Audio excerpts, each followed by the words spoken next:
अथ पञ्चमोऽध्यायः अथ पञ्चमोऽध्यायः कर्मसन्न्यासयोगः कर्मसन्न्यासयोगः अर्जुन उवाच अर्जुन उवाच सन्न्यासं कर्मणां कृष्ण सन्न्यासं कर्मणां कृष्ण पुनर्योगं च शंससि पुनर्योगं च शंससि यच्छ्रेय एतयोरेकम् यच्छ्रेय एतयोरेकम् तन्मे ब्रूहि सुनिश्चितम् तन्मे ब्रूहि सुनिश्चितम् सन्न्यासं कर्मणां कृष्ण पुनर्योगं च शंससि सन्न्यासं कर्मणां कृष्ण पुनर्योगं च शंससि यच्छ्रेय एतयोरेकं तन्मे ब्रूहि सुनिश्चितम् यच्छ्रेय एतयोरेकं तन्मे ब्रूहि सुनिश्चितम् श्रीभगवानुवाच श्रीभगवानुवाच सन्न्यासः कर्मयोगश्च सन्न्यासः कर्मयोगश्च निःश्रेयकसकरावुभौ निःश्रेयसकरावुभौ तयोस्तु कर्मसन्न्यासात् तयोस्तु कर्मसन्न्यासात् कर्मयोगो विशिष्यते कर्मयोगो विशिष्यते सन्न्यासः कर्मयोगश्च निःश्रेयसकरा उभौ सन्न्यासः कर्मयोगश्च निःश्रेयसकरावुभौ तयोस्तु कर्मसन्न्यासात् कर्मयोगो विशिष्यते तयोस्तु कर्मसन्न्यासात् कर्मयोगो विशिष्यते ज्ञेयः स नित्यसन्न्यासी ज्ञेयस्य नित्यसन्न्यासी यो न द्वेष्टि न काङ्क्षति यो न द्वेष्टि न काङ्क्षति निर्द्वन्द्वो हि महाबाहो निर्द्वन्द्वो हि महाबाहो सुखं बन्धात् प्रमुच्यते सुखं बन्धात् प्रमुच्यते ज्ञेयः स नित्यसन्न्यासी यो न द्वेष्टि न काङ्क्षति ज्ञेयः स नित्यसन्न्यासी यो न द्वेष्टि न काङ्क्षति निर्द्वन्द्वो हि महाबाहो सुखं बन्धात् प्रमुच्यते निर्द्वन्द्वो हि महाबाहो सुखं बन्धात् प्रमुच्यते साङ्ख्ययोगौ पृथक् बालाः साङ्ख्ययोगौ पृथक् बालाः प्रवदन्ति न पण्डिताः प्रवदन्ति न पण्डिताः एकमप्यास्थितः सम्यक् एकमप्यास्थितः सम्यक् उभयोर्विन्दते फलम् उभयोर्विन्दते फलम् साङ्ख्ययोगौ पृथक् बालाः प्रवदन्ति न पण्डिताः साङ्ख्ययोगौ पृथक् बालाः प्रवदन्ति न पण्डिताः एकमप्यास्थितः सम्यगुभयोर्विन्दते फलम् एकमप्यास्थितः सम्यगुभयोर्विन्दते फलम् यत्साङ्ख्यैः प्राप्यते स्थानम् यत्साङ्ख्यैः प्राप्यते स्थानम् तद्योगैरपि गम्यते तद्योगैरपि गम्यते एकं साङ्ख्यं च योगं च एकं साङ्ख्यं च योगं च यः पश्यति स पश्यति यः पश्यति स पश्यति यत्साङ्ख्यैः प्राप्यते स्थानं तद्योगैरपि गम्यते यत्साङ्ख्यैः प्राप्यते स्थानं तद्योगैरपि गम्यते एकं साङ्ख्यं च योगं च यः पश्यति स पश्यति एकं साङ्ख्यं च योगं च यः पश्यति स पश्यति सन्न्यासस्तु महाबाहो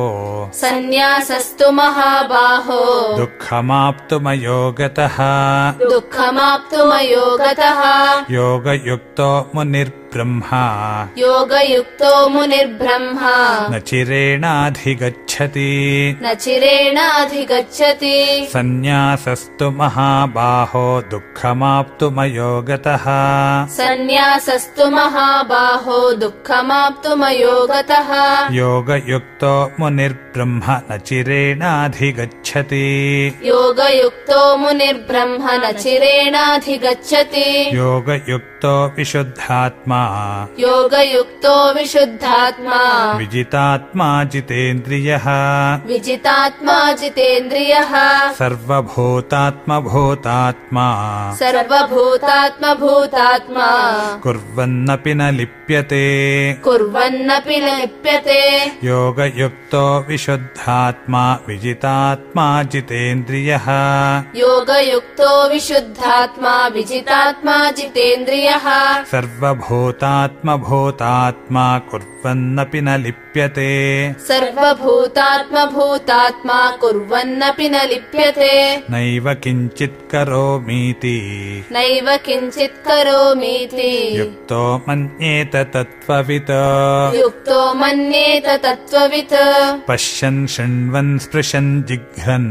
पश्यन् शृण्वन् स्पृशन् जिघ्रन् अश्नन् गच्छन् स्वपन् श्वसन् अश्नन् गच्छन् स्वपन् श्वसन् नैव किञ्चित् करोमीति युक्तो मन्येत तत्त्ववित् नैव किञ्चित् करोमीति युक्तो मन्येत तत्त्ववित् पश्यन् शृण्वन् स्पृशन् जिघ्रन् अश्नन् गच्छन् स्वपन् श्वसन् पश्यन् शृण्वन् स्पृशन् जिघ्रन् अश्नन् गच्छन् स्वपन् श्वसन् प्रपलन् विसृजन् गृह्णन् प्रलपन् विसृजन् गृह्णन् उन्मिषन् निमिषन्नपि उन्मिषन् निमिषन्नपि इन्द्रियाणीन्द्रियार्थेषु इन्द्रियाणीन्द्रियार्थेषु वर्तन्त इति धारयन् वर्तन्त इति धारयन् प्रलपन् विसृजन् गृह्णन् उन्मिषन् निमिषन्नपि प्रलपन् विसृजन् गृह्णन् उन्मिषन् निमिषन्नपि इन्द्रियाणीन्द्रियार्थेषु वर्तन्त इति धारयन् इन्द्रियाणीन्द्रियार्थेषु वर्तन्त इति धारयन् ब्रह्मण्याधाय कर्माणि ब्रह्मण्याधाय कर्माणि सङ्गम् त्यक्त्वा करोति यः सङ्गम् त्यक्त्वा करोति यः लिप्यते न स पापेन लिप्यते न स पापेन पद्मपत्रमिवाम्भसा पद्मपत्रमिवाम्भसा ब्रह्मण्याधाय कर्माणि सङ्गम् त्यक्त्वा करोति यः ब्रह्मण्याधाय कर्माणि सङ्गम् त्यक्त्वा करोति यः लिप्यते न स पापेन पद्मपत्रमिवाम्भसा लिप्यते न स पापेन पद्मपत्रमिवाम्भसा कायेन मनसा बुद्ध्या कायेन मनसा बुद्ध्या केवलैरिन्द्रियैरपि केवलैरिन्द्रियैरपि योगिनः कर्म कुर्वन्ति योगिनः कर्म कुर्वन्ति सङ्गम् त्यक्त्वात्मशुद्धये सङ्गम् त्यक्त्वात्मशुद्धये कायेन मनसा बुद्ध्या केवलैरिन्द्रियैरपि कायेन मनसा बुद्ध्या केवलैरिन्द्रियैरपि योगिनः कर्म कुर्वन्ति सङ्गम् त्यक्त्वात्मशुद्धये योगिनः कर्म कुर्वन्ति सङ्गम् त्यक्त्वात्मशुद्धये युक्तः कर्मफलम् त्यक्त्वा युक्तः कर्मफलम् त्यक्त्वा शान्तिमाप्नोति नैष्ठिकीम् शान्तिमाप्नोति नैष्ठिकीम् अयुक्तः कामकारेण अयुक्तः कामकारेण फले सक्तो निबध्यते फले सक्तो निबध्यते युक्तः कर्मफलम् त्यक्त्वा शान्तिमाप्नोति नैष्ठिकीम् युक्तः कर्मफलम् त्यक्त्वा शान्तिमाप्नोति नैष्ठिकीम् अयुक्तः कामकारेण फले सक्तो निबध्यते अयुक्तः कामकारेण फले सक्तो निबध्यते सर्वकर्माणि मनसा सर्वकर्माणि मनसा सन्न्यस्यास्ते सुखं वशी सन्न्यस्यास्ते सुखं वशी नवद्वारे पुरे देहि नवद्वारे पुरे देहि नैव कुर्वन्न कारयन् नैव कुर्वन्न कारयन् सर्वकर्माणि मनसा सन्न्यस्यास्ते सुखं वशी सर्वकर्माणि मनसा सन्न्यस्यास्ते सुखं वशी नवद्वारे पुरे देहि नैव कुर्वन्न कारयन् नवद्वारे पुरे देहि नैव कुर्वन्न कारयन् न कर्तृत्वं न कर्माणि न कर्तृत्वं न कर्माणि लोकस्य सृजति प्रभुः लोकस्य सृजति प्रभुः न कर्मफलसंयोगम् न कर्मफलसंयोगम् स्वभावस्तु प्रवर्तते स्वभावस्तु प्रवर्तते न कर्तृत्वम् न कर्माणि लोकस्य सृजति प्रभुः न कर्तृत्वम् न कर्माणि लोकस्य सृजति प्रभुः न कर्मफलसंयोगम् स्वभावस्तु प्रवर्तते न कर्मफलसंयोगम् स्वभावस्तु प्रवर्तते नादत्ते कस्यचित् पापम् नादत्ते कस्यचित् पापम् न चैव सुकृतम् विभुः न चैव सुकृतम् विभुः अज्ञानेनावृतम् ज्ञानम् अज्ञानेनावृतम् ज्ञानम् तेन मुह्यन्ति जन्तवः तेन मुह्यन्ति जन्तवः नादत्ते कस्यचित् पापम् न चैव सुकृतम् विभुः नादत्ते कस्यचित् पापम् न चैव सुकृतम् विभुः अज्ञेनावृतम् ज्ञानम् तेन मुह्यन्ति जन्तवः अज्ञानेनावृतम् ज्ञानम् तेन मुह्यन्ति जन्तवः ज्ञानेन तु तदज्ञानम् ज्ञानेन तु तदज्ञानम् येषान्नाशितमात्मनः येषान्नाशितमात्मनः तेषामादित्यवज्ञानम् तेषामादित्यवज्ञानम् प्रकाशयति तत्परम् प्रकाशयति तत्परम् ज्ञानेन तु तदज्ञानै येषान्नाशितमात्मनः ज्ञानेन तु तदज्ञानै येषान्नाशितमात्मनः तेषामादित्यवज्ञानम् प्रकाशयति तत्परम् तेषामादित्यवज्ञानम् प्रकाशयति तत्परम् तद्बुद्धयस्तदात्मानः तद्बुद्धयस्तदात्मानः तन्निष्ठास्तत्परायणाः तन्निष्ठास्तत्परायणाः गच्छन्त्यपुनरावृत्तिम् गच्छन्त्यपुनरावृत्तिम् ज्ञाननिर्धूतकल्मषाः ज्ञाननिर्धूतकल्मषाः तद्बुद्धयस्तदात्मानस्तन्निष्ठास्तत्परायणाः तद्बुद्धयस्तदात्मानस्तन्निष्ठास्तत्परायणाः गच्छन्त्यपुनरावृत्तिम् ज्ञाननिर्धूतकल्मषाः गच्छन्त्यपुनरावृत्तिम् ज्ञाननिर्धूतकल्मषाः विद्याविनयसम्पन्ने विद्याविनयसम्पन्ने ब्राह्मणे गविहस्तिनि ब्राह्मणे गविहस्तिनि शुनि चैव श्वपाके च शुनि चैव श्वपाके च पण्डिताः समदर्शिनः पण्डिताः समदर्शिनः विद्याविनयसम्पन्ने ब्राह्मणे गविहस्तिनि विद्याविनयसम्पन्ने ब्राह्मणे गविहस्तिनि शुनि चैव श्वपाके च पण्डिताः समदर्शिनः शुनि चैव श्वपाके च पण्डिताः समदर्शिनः इहैव तैर्जितः सर्गो इहैव तैर्जितः सर्गो येषाम् साम्ये स्थितम् मनः येषाम् साम्ये स्थितम् मनः निर्दोषम् हि समम् ब्रह्म निर्दोषम् हि समम् ब्रह्म तस्माद् ब्रह्मणि ते स्थिताः तस्माद् ब्रह्मणि ते स्थिताः इहैव तैर्जितः सर्गो येषाम् साम्ये स्थितम् मनः इहैव तैर्जितः सर्गो येषाम् साम्ये स्थितम् मनः निर्दोषम् हि समम् ब्रह्म तस्माद् ब्रह्मणि ते स्थिताः निर्दोषम् हि समम् ब्रह्म तस्माद् ब्रह्मणि ते स्थिताः न प्रह्ष्येत् प्रियम् प्राप्य न प्रहृष्ये प्रियम् प्राप्य नो द्विजेत् प्राप्य चाप्रियम् नो द्विजेत् प्राप्य चाप्रियम् स्थिरबुद्धिरसम्मूढो स्थिरबुद्धिरसम्मूढो ब्रह्मविद् ब्रह्मणि स्थितः ब्रह्मविद् ब्रह्मणि स्थितः न प्रहृष्येत् प्रियम् प्राप्य नो द्विजेत् प्राप्य चाप्रियम् न प्रहृष्ये प्रियम् प्राप्य नो द्विजेत् प्राप्य चाप्रियम् स्थिरबुद्धिरसम्मूढो ब्रह्मविद् ब्रह्मणि स्थितः स्थिरबुद्धिरसम्मूढो ब्रह्मविद् ब्रह्मणि स्थितः बाह्यस्पर्शेष्वसक्तो सक्तात्मा बाह्यस्पर्शेष्वसक्तात्मा विन्दत्यात्मनि यत्सुखम् विन्दत्यात्मनि यत्सुखम् स ब्रह्मयोगयुक्तात्मा सब्रह्मयोगयुक्तात्मा सुखमक्षयमश्नुते सुखमक्षयमश्नुते बाह्यस्पर्शेष्वसक्तात्मा विन्दत्यात्मनि यत्सुखम्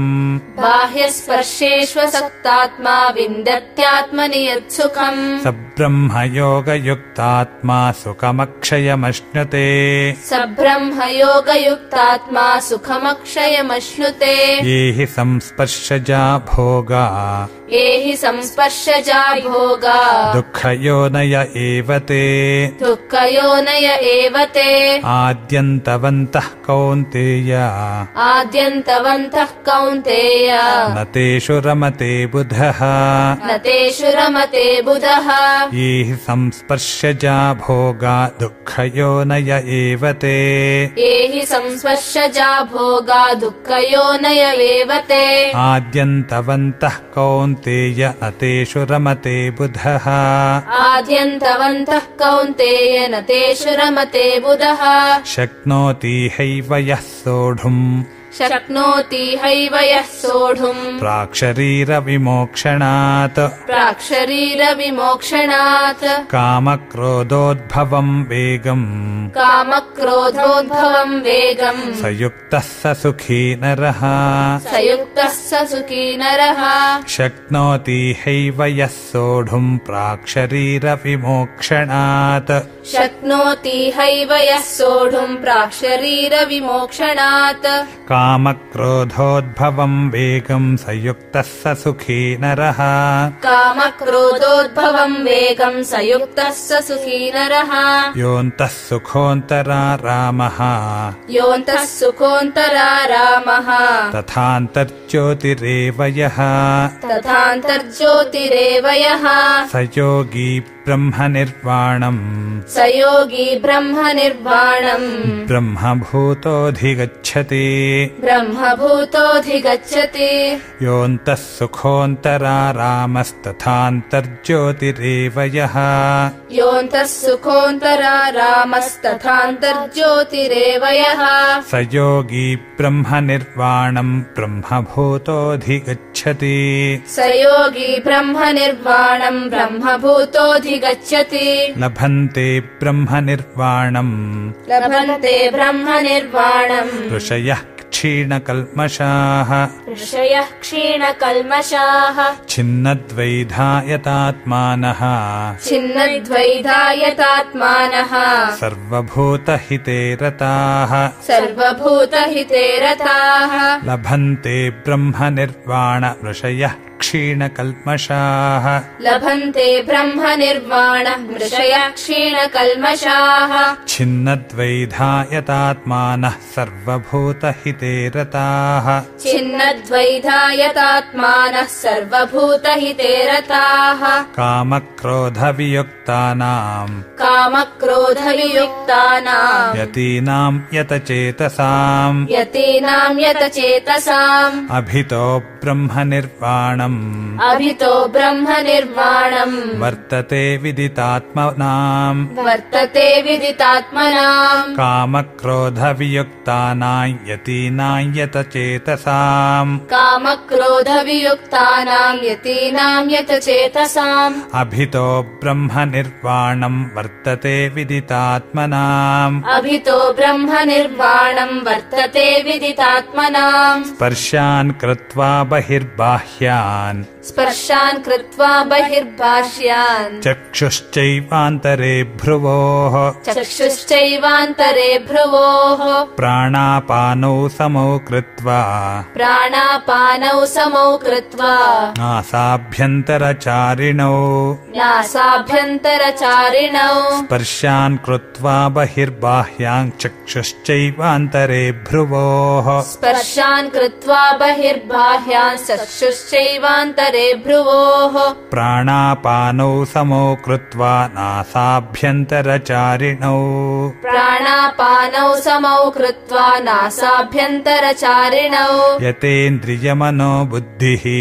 यतेन्द्रियमनो बुद्धिः मुनिर्मोक्षपरायणः मुनिर्मोक्षपरायणः विगतेच्छाभयक्रोधो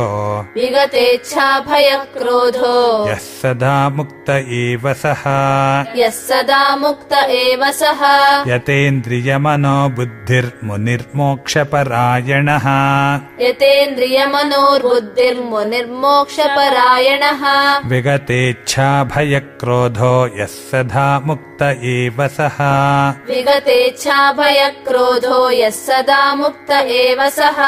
भोक्तारं यज्ञतपसाम् भोक्तारं यज्ञतपसाम् सर्वलोकमहेश्वरम् सर्वलोकमहेश्वरम् सुहृदं सर्वभूतानाम् सुहृदं सर्वभूतानाम् ज्ञात्वा मां शान्तिमृच्छति ज्ञात्वा मां शान्तिमृच्छति भोक्तारं यज्ञतपसाम् सर्वलोकमहेश्वरम् भोक्तारं यज्ञतपसाम् सर्वलोकमहेश्वरम् सुहृदं सर्वभूतानां ज्ञात्वा मां शान्तिमृच्छति सुहृदं सर्वभूतानां ज्ञात्वा मां शान्तिमृच्छति ॐ तत्सदिति ॐ तत्सदिति श्रीमद्भगवद्गीतासूपनिषत्सु श्रीमद्भगवद्गीतासूपनिषत्सु ब्रह्मविद्यायाम् योगशास्त्रे श्रीकृष्णार्जुनसंवादे कर्मसन्न्यासयोगो नाम कर्मसन्न्यासयोगो नाम पञ्चमोऽध्यायः पञ्चमोऽध्यायः।